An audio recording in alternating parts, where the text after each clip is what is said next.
So in our Parsha, Moshe Rabeinu is taking Yehoshua to the side, he's talking to him. And Rashi explains, what is he really telling him? And he's telling him, you are going to be the leader from now on, and the leaders don't have a good time in this world. They're going to have the reward in the world to come. That's how it's going to work. In this world, your life is going to be pretty much give and take. It's going to be a nightmare. Okay, that's what Moshe Rabeinu is telling him. And the Chafetz Chaim says the following. He says a beautiful thing. He says not only that he's telling him that, but every generation within their generation have their role. Even Moshe Rabeinu, who brought the Torah, had a role of bringing the Torah, that generation. But every generation has a role for their specific generation, and that's who we have to look up to. En lecha ela shofet shebiyamecha, we have to look up to that judge, that leader of that generation, the Chafetz Chaim says.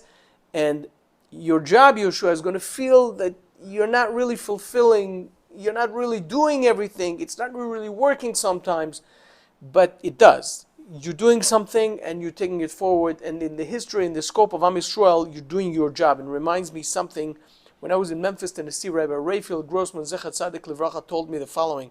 He said, Lo alecha hamlacha ligmor. He said, it's not your job to finish the job. And the rest of what Pirkei Avos basically, it says, I think it says, you're not allowed to quit.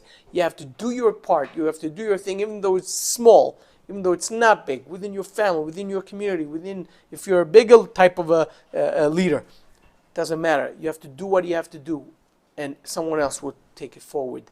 Lo alechem lacham ligmor. But you can't, it's not your job to finish the job. You cannot quit. You have to do whatever you have to do for the sake of Am Yisrael. That's what Moshe is telling Yehoshua. You guys have a beautiful Shabbos.